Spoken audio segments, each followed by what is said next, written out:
Hello everyone, back at it again in my little yellow kayak. I launched the kayak a little bit ago and the first thing I did was to check to see if there's a frog bite going on, but I couldn't get any on the frog, so I moved down the lake a little bit to where these blowdowns are. These trees have blown over into the water and they're creating some nice cover for the fish to hide in. And the name of the game is to get your bait as close to the blowdowns, to the trees, to the branches as you can, without actually hooking some wood. So I'm fishing with a Berkley Choppo 120 in a live bluegill color. It's a nice looking bluegill color. See how I just went past the end of that blowdown? And a fish ate it right at the tip there, right as I went past and paused it. And that is pretty angry smallmouth. This pond is mostly largemouth, I'd say 90% largemouth, maybe more. But there are a few smallmouth in here and they all seem to be decent sized. That one's splashing the camera, splashing me, splashing everywhere. We had a little bit of rain come through earlier in the week and the water levels are up, probably up maybe 6 inches, which is a lot for this lake. And the water's a little bit cloudy and dirty.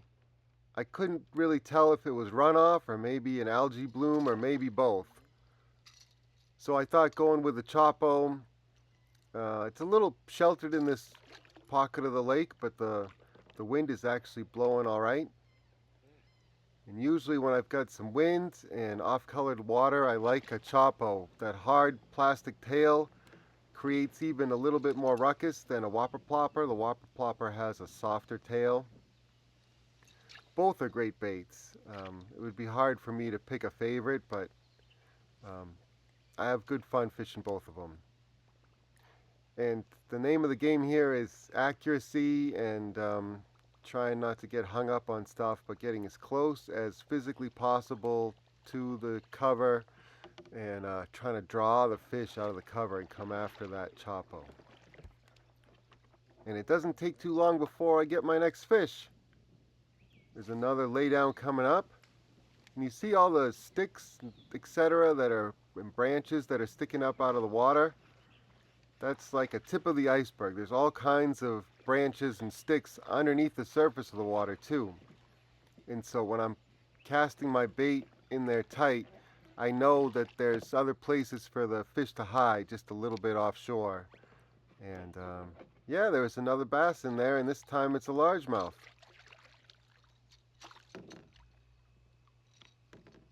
They like that Choppo in the morning. A little bit of wind, some dirty water. Choppo's hard to beat. And then you can adjust the size depending on the size of the fish, the activity level, all that good stuff. What I really should have brought on this trip was a follow-up bait.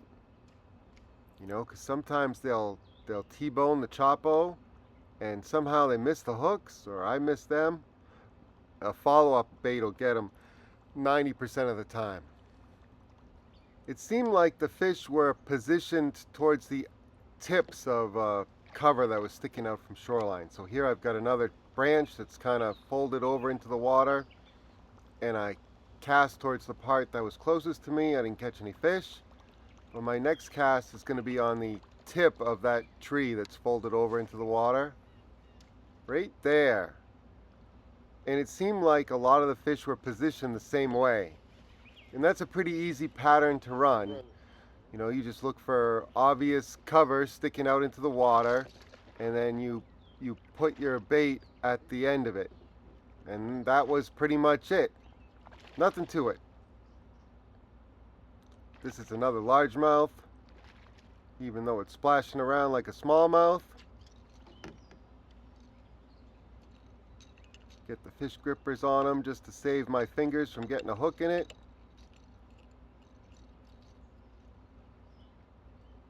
Those fish grippers are great, by the way, especially for toothy critters like pickerel or pike or bluefish. There he is. Nice little bass.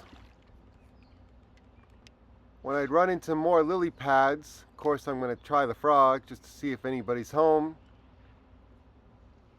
Plus the Choppo won't run through lily pads, it'll just get hung up in the stems and the leaves, etc. And I got one to go for it. Except that's the wrong species. And the name of the game here is to try to get him in the net before he cuts through my my frog line. That's 50-pound X9 braid. It's not, you know, super light stuff, but these pickerel, especially the bigger ones, they can cut through 50-pound braid like nothing if they get their teeth on it. They have sharp teeth. They'll also get your fingers too if you're not careful. But I got him in the net. No problem. Quick release, off he goes.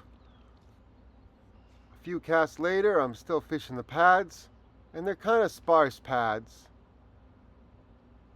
Trying to get a fish to go for it. He did suck the frog in, and unfortunately this is another pickerel. I'm trying to put as much pressure on him as I can to try to get him towards the boat and get him into the net, and that happened. Yeah, that's a bummer. I lost my frog and the pickerel's got a frog stuck in its mouth. It's really unfortunate all the way around. I'm sure the pickerel's not too happy about it either. The other day I was fishing here and it was all bass. So, I mean, I knew there was pickerel in here, but I was hoping to avoid them. So I kept moving around the lake, fishing open areas with Choppo, and then when I get to lily pads like this, I pick up the frog again. Only I had to switch to a black frog since I lost my other frog. Anyway, right around here while I was working the frog out of some bushes, my camera decided to die, but I ended up catching this largemouth on a black frog, good hook set, and clean release. And that was pretty much it for the morning. I kept fishing around for a little bit more. I know I missed another one on the Choppo, and I was wishing I had a follow-up bait with me. I just didn't bring it in the kayak. I can only have so many rods, and that one didn't make the cut.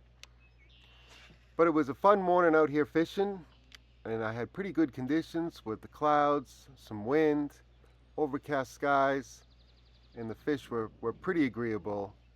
I could have used a couple more fish this morning, but that's all right. Anyway, thank you all for watching. I really appreciate it. Just like all my other videos, I'll list all the rods, reels, line, gear, lures, colors, all that good stuff in the video description, so you can duplicate what I was doing out here today on your own home lakes and hopefully have some good success there too. I'll catch you on the next one. See ya!